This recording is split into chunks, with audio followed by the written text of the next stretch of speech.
ॐ शुक्लां भरधरं विष्णुं शशिवर्णं चतुर्भुजं प्रसन्नवदनं ध्यायेत् सर्वविघ्नोपशान्तये गुरुर्ब्रह्मा गुरुर्विष्णुर्गुरुर्देवो महेश्वरः गुरुः साक्षात् परब्रह्म तस्मै श्रीगुरवे नमः. Awesome. So I think, chanted Sloka 1 last week, and we were to do the meaning for those slokas. Is that right? Yeah, that's correct. Okay. So we'll look at the number of namas that are in the first sloka. So the first one is Shri Mata, second one is Shri Maharagni, not Rani, Shri Maharagni. Shri Matsimhasaneshvari is the third namam. The fourth one is Chidagni Kunda Sambhuta is one nama, like with all the eight syllables in it. Then the next one, the fifth namam is Devakarya Samudhyata is one namam. So now we will start looking at the meanings for these namas. Shri Mata, simple the meaning of Shri, as most of us do know, is prosperity, success, beauty, and it also means decoration, ornaments. It also means Mother Lakshmi. There are so many names to the word Shri. I think what we can take is, generally it all means it's auspiciousness. So the simple, straightforward meaning for this would be auspicious mother. I think that's the first namam, the first meaning that even Bhaskara Raya gives for this. Then he also actually expands on that, what that is mean by auspicious mother, because most of us are mothers, even I'm a mother. But what is an auspicious mother? He explains that a little more in detail. He says the natural mothers, they cannot relieve somebody from the tapatrayam. The various kinds of difficulties one faces during their lifetime. And general, all human beings, we don't know how many mothers we have had in the past and how many fathers we have had in the past and how many we are going to have in the future. We have no idea how many births or how many lifetimes we have taken birth. But among all of this, the one who am empowered with fear, with no other refuge from the vast and disastrous ocean of samsara, the greatest world mother is the only one who is capable of removing the endless misery of existence, is how he explains it. So the mother who can remove the tapatrayam for us, and also the mother of everything, mother of all the mothers and all the fathers we've always had and we may all have in the future. She is the mother of everything. So that's the explanation. That's the first meaning that he provides. A second one, as we were talking about, so mother means Mother Lakshmi, Mother Saraswati. So he says Shri Mata. So she is the Mata of Shri. She is the mother of Lakshmi and Saraswati. And here we are not talking about Parvati or Sati, the wife of Rudra, wife of Shiva, who may be on par or appear for Lakshmi and Saraswati. Here we are talking about Lalita Mahatripura Sundari, who is the mother of even Lakshmi and Saraswati. Here I heard a Puranic story that I might, and that's not part of Bhaskara Raya's explanation here, but I heard it from my mother-in-law and I don't know exactly where it is from. I'm assuming it is also from Brahmanda Puranam. But it's quite relevant when we talk about mother as Shri Mata, mother of Lakshmi, Saraswati, and Parvati as well. So the story goes, so Lalita Mahatripura Sundari had, she is the first that existed. And then she created the Trimurtis. So now we are not talking about the Parabrahman, the supreme consciousness. We are talking about Lalita Mahatripura Sundari's first creation, the Trimurtis. And Lalita Mahatripura Sundari has the three eyes. So now she has created three men. Now she also need the feminine version. So there could be how do you call that? Like, there is more creation and there is expansion of the creation that's happening. So she goes and asks Brahma, okay, so looks like, will you marry me? So Brahma says, I don't have the capacity to do that.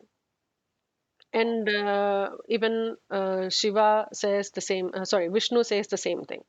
And then Shiva says, if that's the case, give me a third eye. If you give that, then I will do it.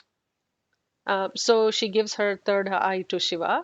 And then with the third eye, apparently, like, this is a story I heard, so don't quote me on it. I don't know what the source of this is.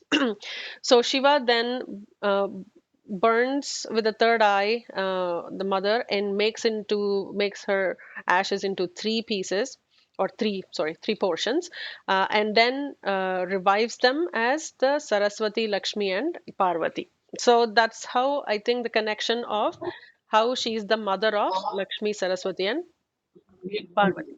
But we also have to understand it from, sorry, I need to mute someone. We also have to understand it from how the science, like, if you think about the Big Bang again, going back to it, if from the original source, the God's particle, and I'll keep going back to it because it's all connected, and so for the younger generation, they think science is the only thing that would create this universe. And I keep going back to, okay, this was already given in the Vedas so many hundreds of thousands of years ago. So nothing's new.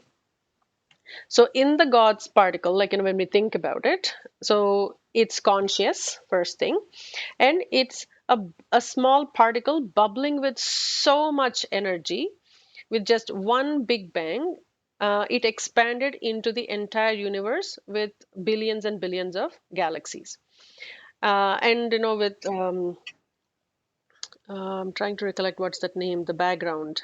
Um, Sometimes, like, when I'm talking just purely Vedas and Puranas, I tend to forget the documentaries that I watch.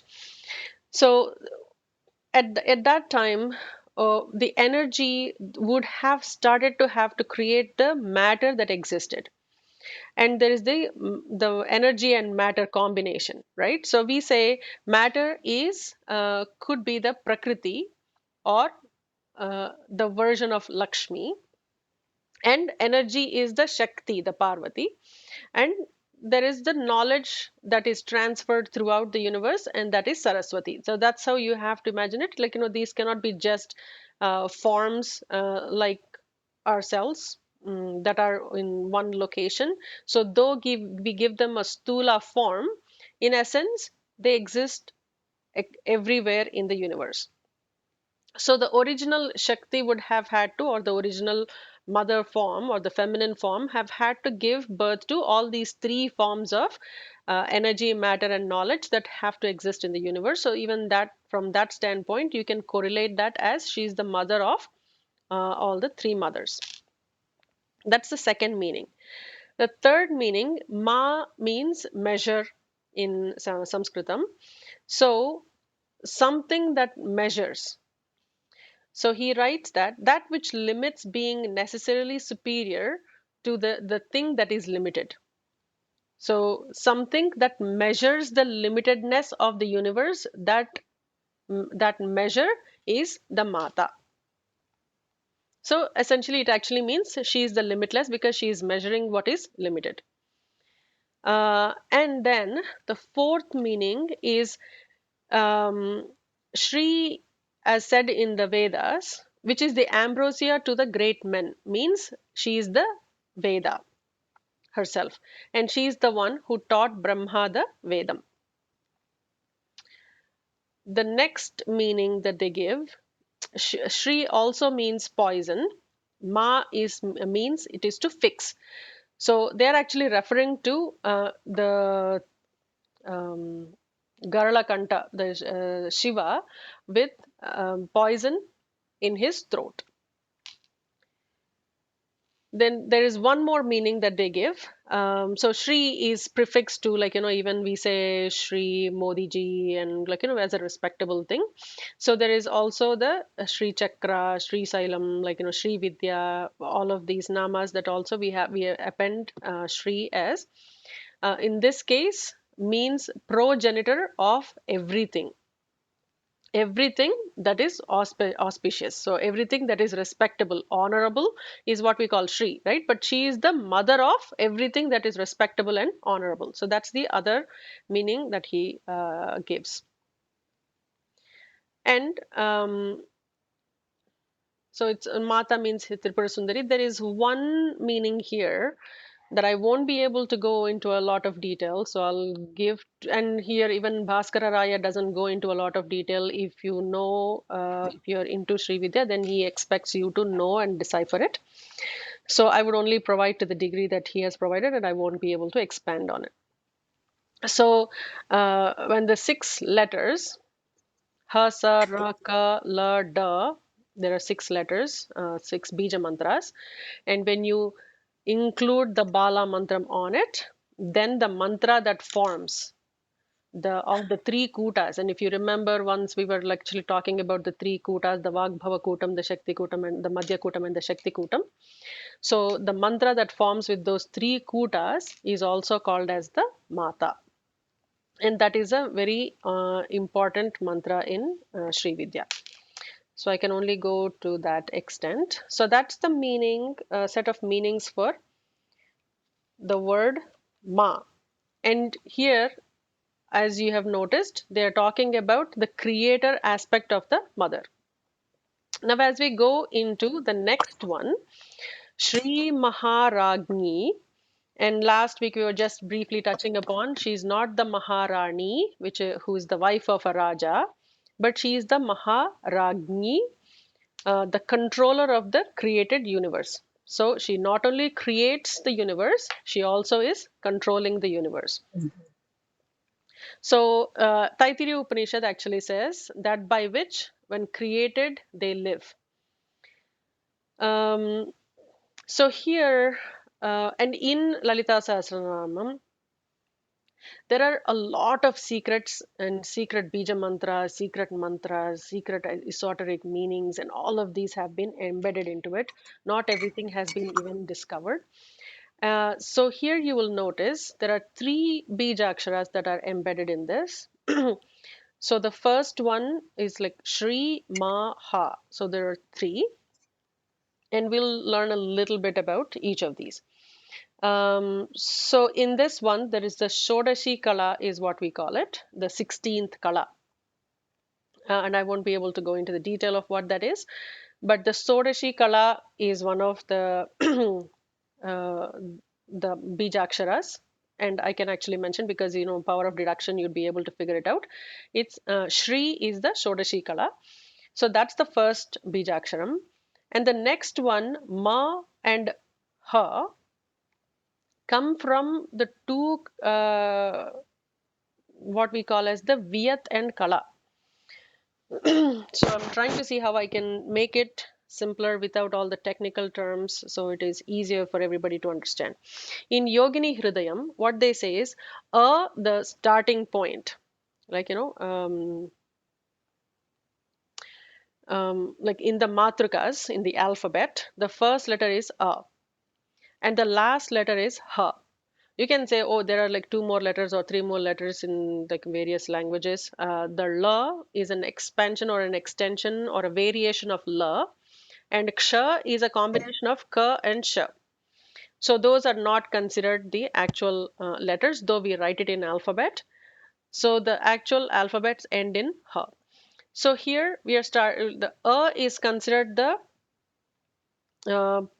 I'm pretty sure that's what it is. I just want to make sure.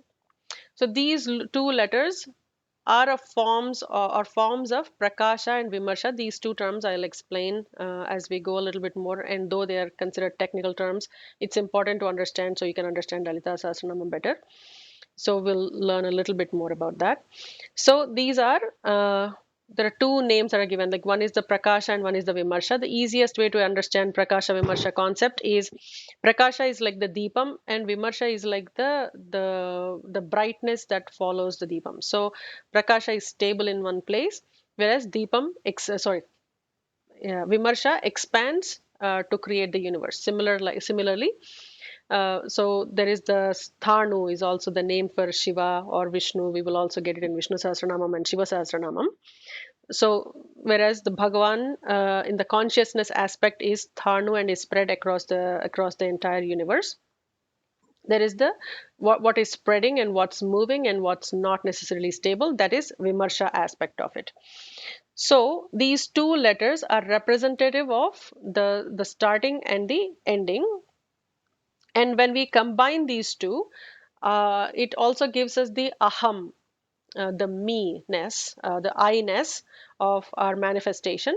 So when the way Bhaskara Bhasurananda is the other name for him, Bhaskara Rayaji explains it.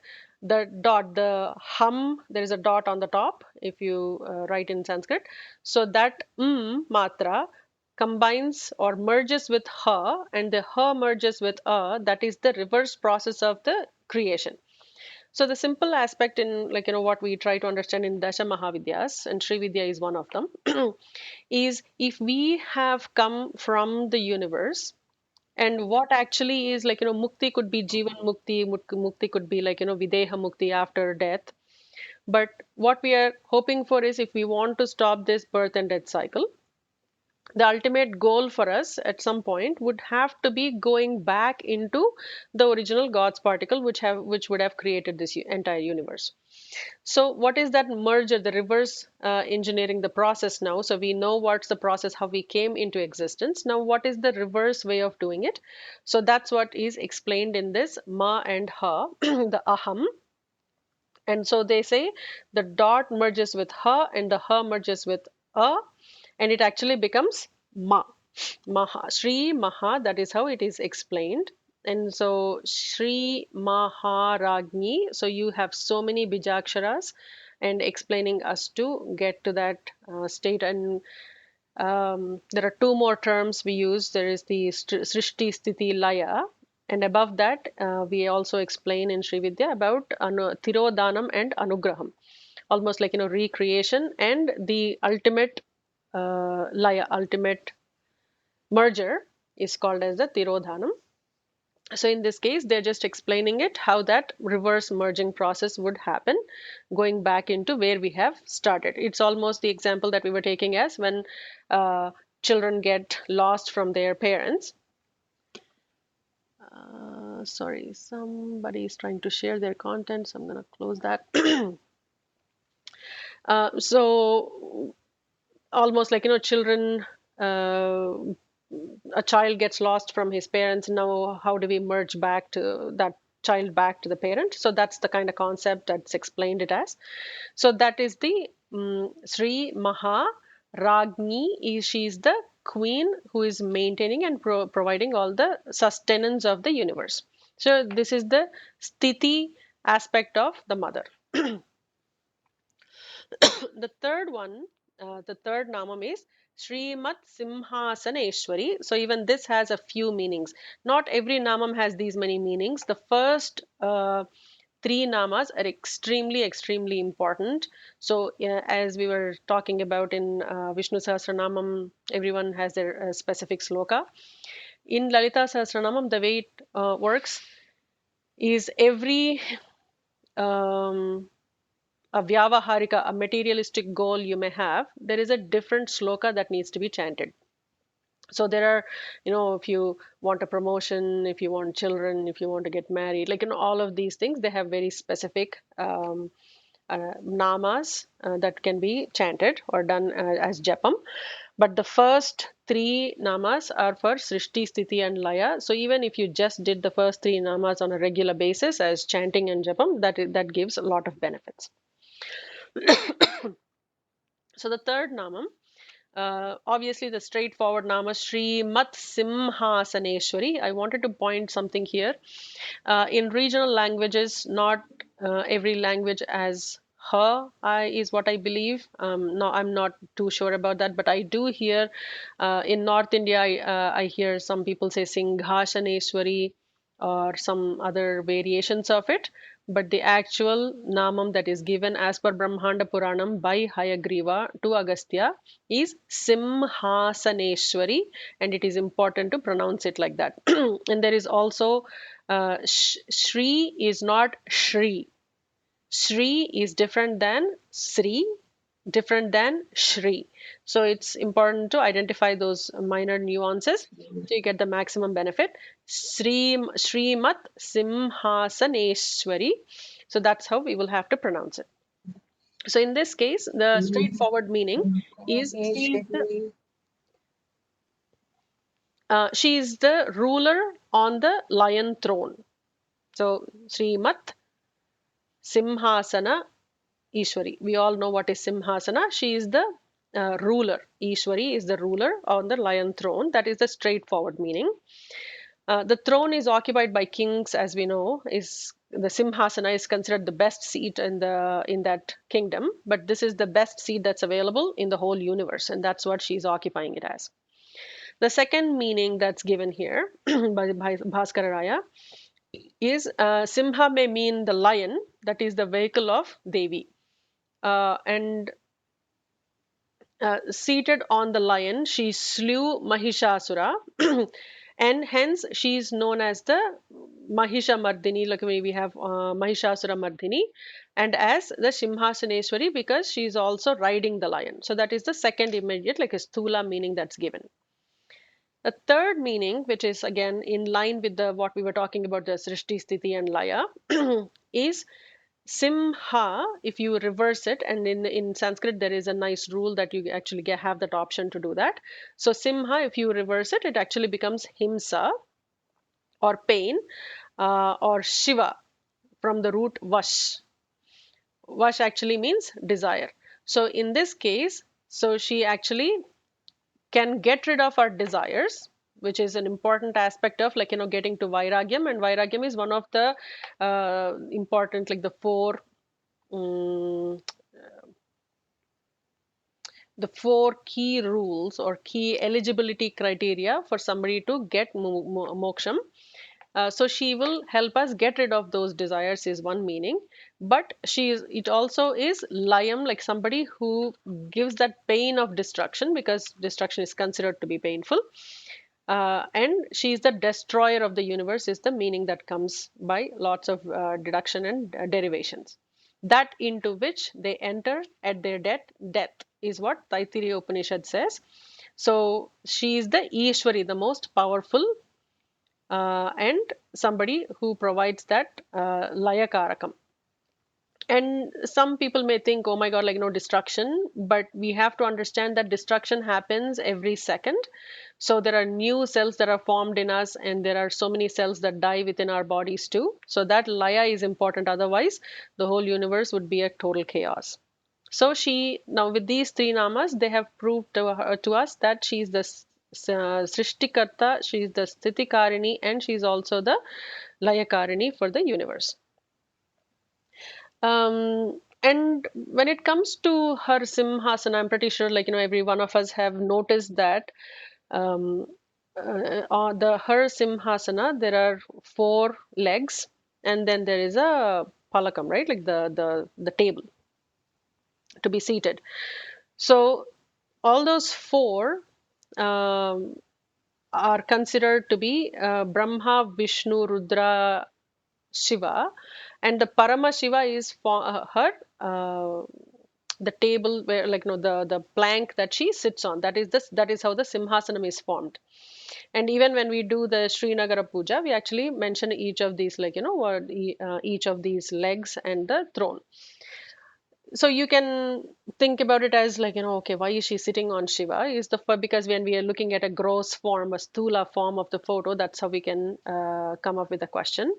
But when we think about the cosmic existence, She is based upon the consciousness, and all her existence, or where she has come from, is from that root of consciousness. And that based on all of these, so don't want to use the term dependent, because she's not dependent on anybody. She has the power of attorney to be able to do and go create the universe and manage it and maintain it and administration and all of that. But the original cause of the creation itself is that consciousness, and that consciousness is the base on which she is actually able to perform all the administration, is the actual concept that you have to understand when you look at pictures like those. I hope that's helpful and I made it clear. Now, You said about that four legs. I'm just writing down the notes. So can you just tell me? You said Vishnu, Brahma, and then what? Who are the two others? 1 second, I'll make sure I give you the exact terminology. Feels like a puja on a regular basis, but when it comes to suddenly moving from one thing to the other, I want to make sure that I'm giving you the right name.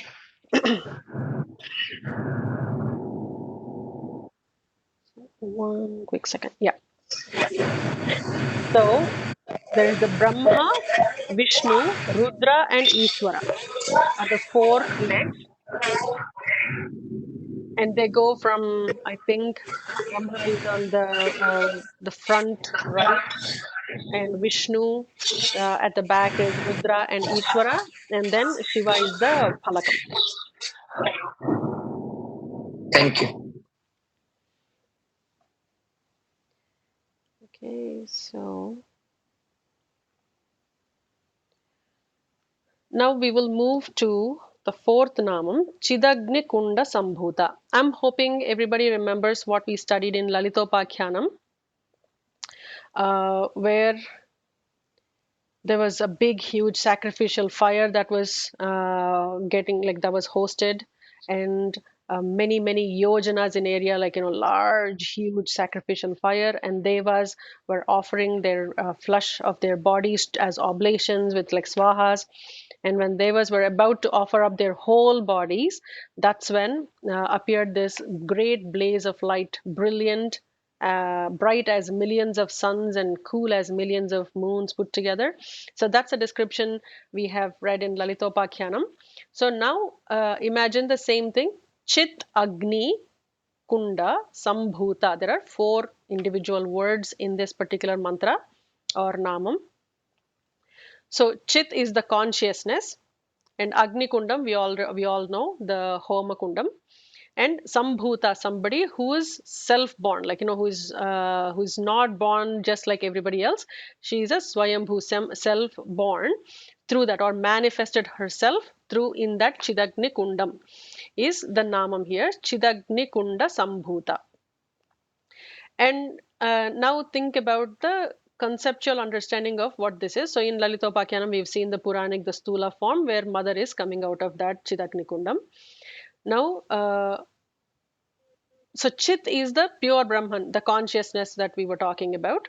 So from the fireball, from the consciousness, the fire filled, like, imagine the God's particle again. I'll be going back to it quite a few times to understand the universe and how it got created, and how all, like, the science and our Puranas and Vedas, everything lines up. From that fireball of consciousness came out the energy and matter in a big bang. So that is the concept of Chit Agni Kunda Sambhuta.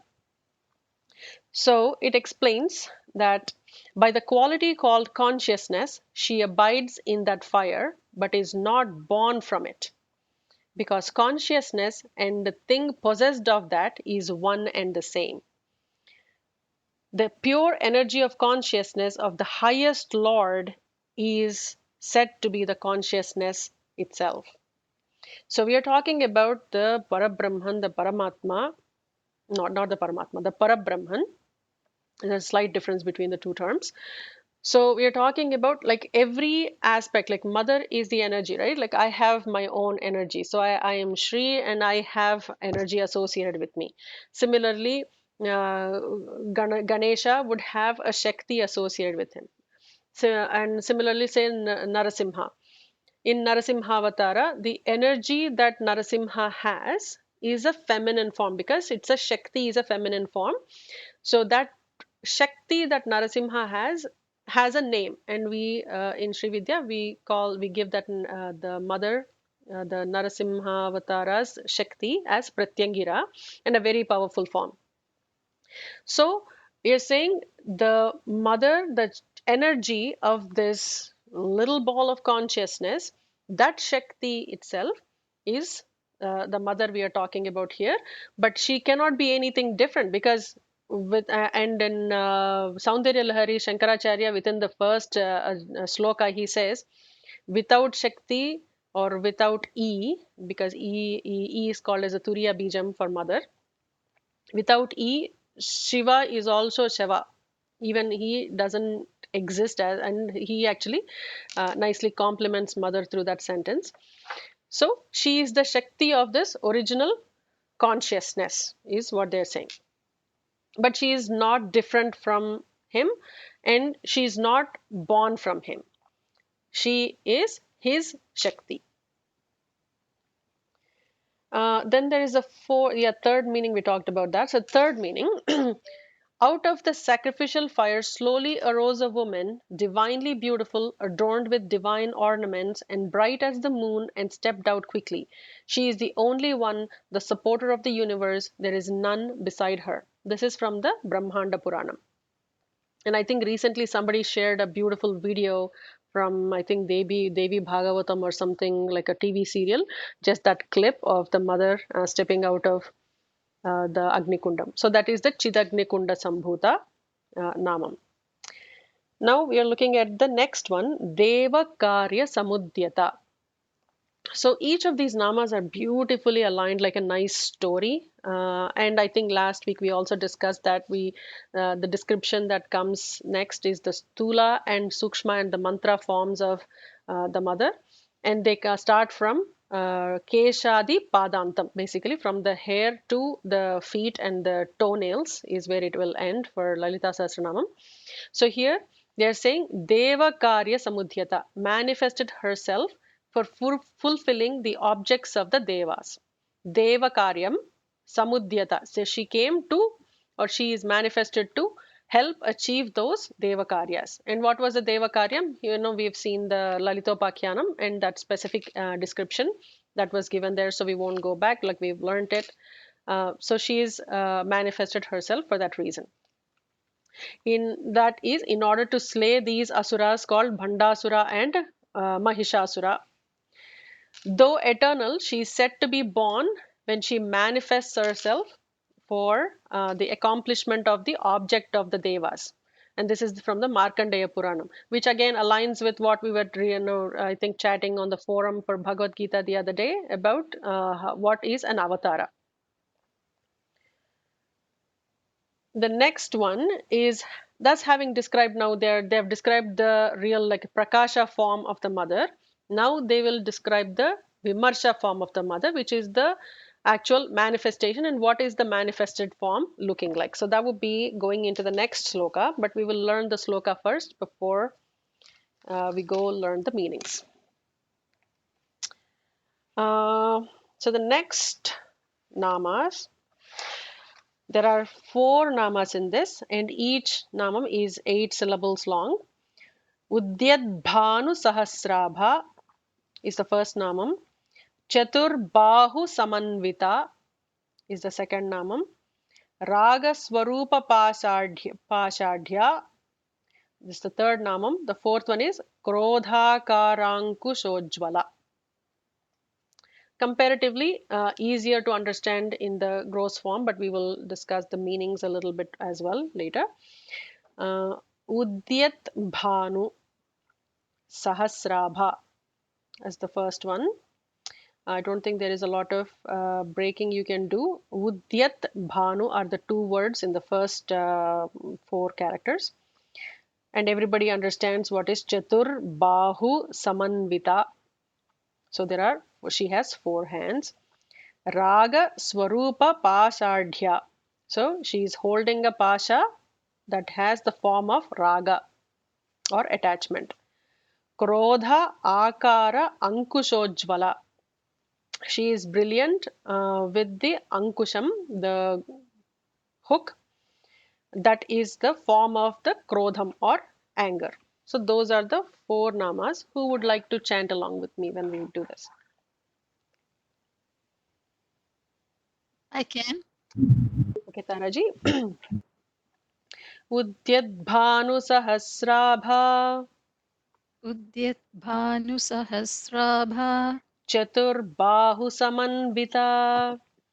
Chatur Bahu Samanvita. I might have mispronounced it, but just a little correction. The Chatur Ba would be a regular Ba, not a Bha, not the Okay. Mahaprana. Chatur Bahu Samanvita. Chatur Bahu Samanvita. Ragaswarupa Pashadhya. Ragaswarupa Pashadhya. And here, like you pronounce it really well. So, Dha is the second Da, the Mahaprana. Krodhakarankushojvala. Krodha Karankushojvala. Awesome. We'll do it one more time, please. Udyadbhanu Sahasrabha. Udyat Bhanu Sahasrabha. Chaturbahu Samanvita. Chatur Bahu Samanvita. Ragaswarupa Pashadhya. Ragaswarupa Pashadhya. Krodhakarankushojvala. Krodha Karankushojvala. Awesome. I think it might be helpful because we have only a short amount of time. Instead of going into a meaning, we may want to chant the next sloka, and next week we'll do the meaning for both 2 and 3. That might just save us a little bit of time and give us connectivity. I don't want to miss out, like, just doing Vidyat Bhanu Sahasrabha now and then the others. So the next sloka is Mano Rupekshu Kodanda is one namam. Panchatanmatra Sayaka. Panchatanmatra is one word. Sayaka. So this whole 8 syllable nama is one nama. Panchatanmatra Sayaka. Nijaruna Prabhapura. Again, Prabhapura. Bha is the second Bha, the Mahaprana. Nijaruna Prabhapura. Majjat Brahmanda Mandala. So when we combine the words Majjat with a Ba, it becomes Majjat Brahmanda Mandala. So there are again 4 namas, each 8 syllabled namas in this one. Who would like to chant this one with me? I can. Awesome. Manorupekshu Kodanda. Manorupekshu Kodanda. And the Da is the regular Da, not the Mahaprana. Okay. Yeah. Manorupekshu Kodanda. Manorupekshu Kodanda. Panchatanmatra Sayaka. Panchatanmatra Sayaka. Nijaruna Prabhapura. Nijaruna Prabhapura. Majjad Brahmanda Mandala. Majjat Brahmanda Mandala. We'll do the last one more time, please. Majjad Brahmanda Mandala. Majjat Brahmanda Mandala. Awesome. We'll do the full sloka one more time if you don't mind. Yes. Manorupekshu Kodanda. Manorupekshu Kodanda. Panchatanmatra Sayaka. Panchatanmatra Sayaka. Nijaruna Prabhapura.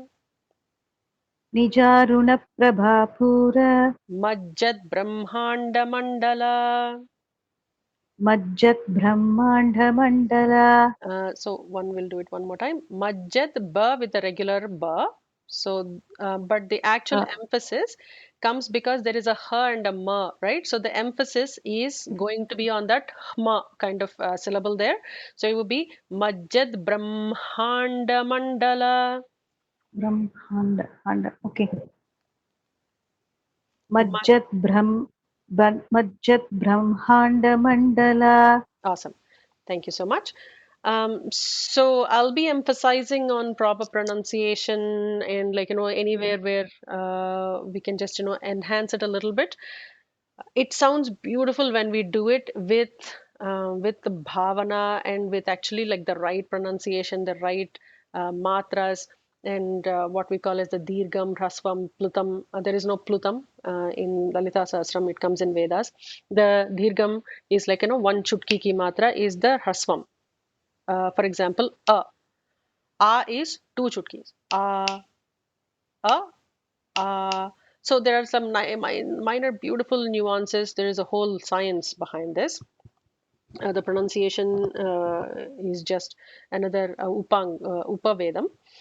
But here we will just learn beautiful nuances, so we can, when we chant, it just sounds really beautiful, and it just gives a beautiful experience to ourselves. Can you do all the three together, if you don't mind? Sure. With somebody, or do you want me to just chant them myself? I'll do it myself first, and then if somebody wants to join me, we can do that as well. Shri Mata Shri Maharajni Shri Matsimhasaneshvari Chidagni Kunda Sambhuta Devakarya Samudhyata Udyadbhanu Sahasrabha Chaturbahu Samanvita Ragaswarupa Pashadhya Krodha Karankushojvala Manorupekshukodanda Panchatanmatra Sayika Nijaruna Prabhapura Majjad Brahmanda Mandala.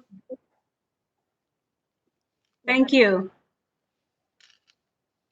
Okay, does anybody want to chant with me? But we have to do the full one line, because when I break it to 8 syllables, I change the rhythm, which I have to correct, because that's how I'm tuned to think, like 8 syllables, this rhythm, 16 syllables, this other rhythm. So if somebody can chant all this. Yeah, but Sridevi, I just want to know that Brahmand is a ba, that is B, no? Ba, Brahmand. When you come into Majjat Brahmand Mandala. Yeah, so the Majjat, so under Ja, there are two J's if you are writing it in English. Yeah, correct. Yeah. Majjat. So instead of the, we will do the in this case. So it'll be Majjad with a capital, small b, right? D and B come together. Okay. And Brahmanda, and the Hma will be, Brahmand. yeah, Hma will be emphasized a little bit more. Oh, okay. So Brahmanda, Yeah, Mandala. correct, you got it. And then that Majjata will be double JAD. Correct. If I have to write in English. Correct. Majjad Brahmanda Mandala. Majjat Brahmanda Mandala. Yeah, the Okay. emphasis will not be on capital the or capital bha for the ones that are before. The emphasis is on hma, not the bha. So it's not Majjad Brahmanda Mandala, it is Majjad Brahmanda Mandala. So if you want Okay. to even underline the hma, put a a line to emphasize the if we were writing in a Word document, we'll just put a capital, a bold on this one. So draw an underline on under it, so you know which one to emphasize in each of the namas. And then there is one line above it. It's called the Pancha. So that is how do we write this? PAN and Matra, Dirgha Matra and Sa Pancha Matra Tanmatra. Sorry. Pancha Tanmatra. Phones and some. I think there's a lot of noise. I hope people. Yeah, so I'm just muting everybody. So So I'm it is talking about. correct. I understand what you're saying. It's a little difficult, at least if you're not writing English in transliteration with all the IAST code. It's a little different to understand the subtle difference between what comes as pancha. So if you read Sanskrit, it is cha, cha, ja, ja, nya. There is a different one. So that's the one that gets used. So Okay. pang, not the pang, sorry. That would be the kaka, ga, ghang, cha cha ja ja, whichever is the one. That's the one that we need to pronounce here. It'll come in the flow. It would sound almost like na, not ma. It's not pamsa. It's panchas. No, sorry, pancha tanmatra sayaka. That's how it'll come. But if you start to write in Pancha. IAST, then you would know which exactly the one that we need to use. So any letter, and like Sanskrit is really, really beautiful language. So because it is followed by Sarja. the anuswaram is followed by cha, it will take the cha cha ja ja, whatever is the last letter there. That nasal sound is what will be taken in this case. But if you have some other letter in the, say for example in the tavargam, then you will take the tatta dadha, the regular na. So it actually depends on which is the your succeeding letter to write to use the right sound. In this case, the nasal sound we will be taking is pancha pancha Pancha. pancha tanmatra sayaka. Okay. Pancha tanmatra sayaka. Thank you so much. No worries. So we'll conclude here, and I will send recordings of all these three slokas combined together, and any other homework I might have about that sha, sha, and sa. I'll send those details in the forum. We'll conclude with a short prayer. ॐ पूर्णमदः पूर्णमिदं पूर्णात् पूर्णमुदच्यते पूर्णस्य पूर्णमादाय पूर्णमेवावशिष्यते ॐ शान्तिः शान्तिः शान्तिः हरिः ॐ श्रीगुरुभ्यो नमः हरिः ॐ लोका समस्ता सुखिनो भवन्तु सर्वं श्री परदेवतार्पणमस्तु सनातन धर्मः सदा प्रवर्धे वेदनादः सर्वत्र प्रगर्जे भगवन्नाम संकीर्तनं सर्वान् परिरक्षे Soham. Thank you so much for joining. We'll catch up next week. धन्यवाद धन्यवादः. So much.